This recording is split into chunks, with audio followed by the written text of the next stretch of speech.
Hello friends, I am here at the lake at sunset and I'm shooting with some new Fuji gear. Fuji was kind enough to loan me the X-H1, the 100 to 400 millimeter f4.5 to 5.6 lens, and the 10 to 24 millimeter f4 lens.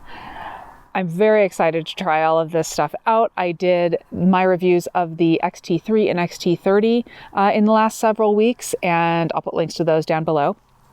But I'm working on this review. I'll be taking these out on a whole bunch of excursions while I am not working on my big project that I am working on.